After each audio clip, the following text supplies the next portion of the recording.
Hey everybody, and welcome to tonight's A Better Life with Kermeshea Evans. Tonight's episode topic is, who are we going to blame for this?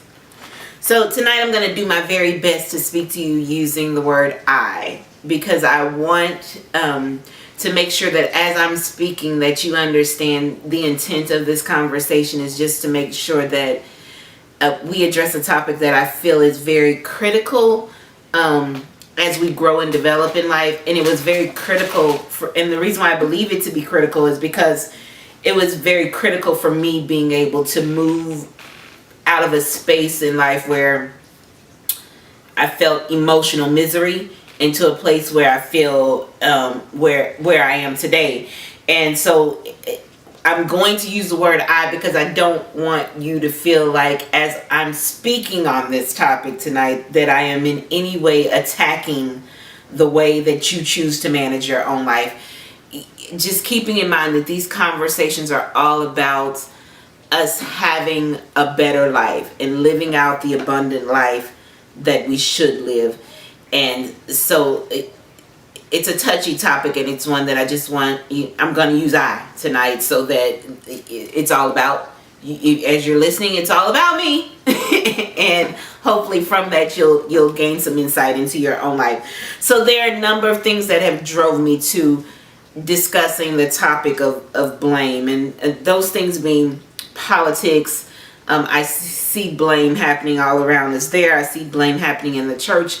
I see blame happening in friendships, in relationships, in marriages. And I know that blaming others at the point in my life when it was my crutch and my excuse for everything, it didn't help me to grow, and it didn't help me to reach that the life that I feel emotionally, the emotional life that I have today, that it is abundant and moving and progressing towards something great. So at one time I was a blamer. I was mean. If you know me, you know that there was a point in my life when I was just mean, just for the sake of being mean. And my blunt honesty, which many people can appreciate, was not spoken in love. It was just very abrasive, brutal, blunt honesty. I would say I'm like this because that's how I was raised. And then I would blame others for the way that I was reacting to life situations, because these things wouldn't be happening to me. I wouldn't be the way that I am if the people who were supposed to be responsible for my upbringing would have been responsible and focused on doing the things that they should have been responsible to do. So that's why I act like I am. And so, there were moments where in my adult life I'd spend too much money and blame my job that I ain't make enough money. I'd lose something, I blame my husband because he moved my stuff. And then there was that point in life where I was just so incredibly sad. And of course, the blame for that rested solely on the shoulders of my parents. So it didn't matter if I was blaming myself or if I was blaming other people. The end result is that blame was keeping me bound in life. And it just became this deep, dark hole of emotional misery for me. And blaming itself is just a method of devaluing something. The end result is that by placing blame, it makes us feel superior and not responsible for our own actions. Others are seen as less worthwhile, making the blamer feel like, oh, I'm perfect otherwise, because everything that I do is really because of what somebody else has done to me. And it negates us from the responsibility and the accountability that we should have towards change. And it was only by learning to be responsible and accountable that I was able to stop the blame game in my own life. See, I'm still the girl who's honest, and I will tell you what's on my mind. But by not seeking to use my past as an excuse for reckless words that come out of my mouth, I now am more responsible in the way that I speak what is on my mind. See, I didn't get here, but I didn't get here overnight.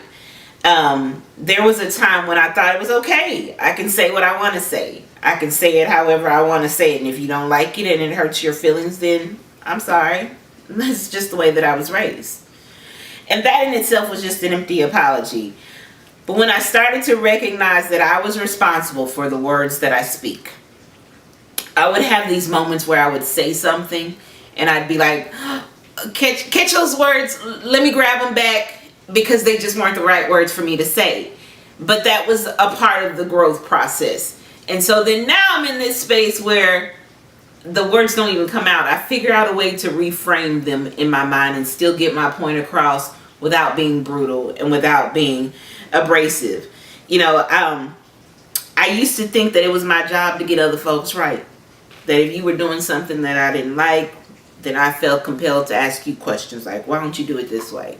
Why are you doing that way? Why do you make these stupid decisions in life? I was more inclined to hand out citations and arrest on other people's emotions than I was to hand out words that would heal and bring hope to other people. But I had to get to the point where I know that I'm not the standard. As much as I'd like to think that I am perfect, my right is not necessarily the right for your life, and your right is not necessarily the right for my life. I'm not the standard for what's right. What I do is not the standard for how other people should govern their lives. And what should be the standard is what God has planned for them, and making sure that they're living out His will and His way. I know that when I blame others, that what I'm actually doing when you place blame on other people is adding an unnecessary weight of condemnation to their lives. I just think that, somewhere along the way, we've lost our ability to build each other up and not seek to keep each other bound by mistakes that we've made, or mistakes that were made by others that directly affected us. We've been so busy building our careers, building our plans, chasing our dreams, that we've forgotten about building our core. We've forgotten about building ourselves up spiritually so that we know how to respond appropriately in all situations. So if we know how to speak the truth in love so that others may grow, and in that we're also growing. If everything in life is someone else's fault, then what part do you really play in your own life? If your actions are entirely without consequence and the blame of that is for somebody else, are you really that powerless? Or do all of your actions lead to good outcomes? Are you some type of new human being who doesn't do anything that they should be responsible and accountable for? Certainly you don't think that. So instead of blaming, what I started to do was seek solutions, recognizing that the answers to my problems were not going to be found within my own head. I wasn't ever going to figure out all the whys of what has happened to me in the past, all the whys of why somebody else did this. I wasn't going to figure out all of the answers of how I got to where I am today and who's to blame for all of that, because that's not really what's essential to my growth and development. What is essential is that if I'm going to trust that God knows the purpose and the plan for my life, that before I was born, He created the path, then I must also trust that the solutions to my issues are in God's mind as well.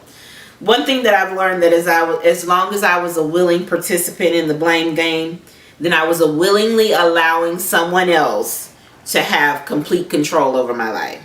Because you see, if my husband was the blame for this, if my job was the blame for that, and my parents were the blame for everything else, then I was essentially bound to waiting on them to come and fix me if I wanted my life to be better.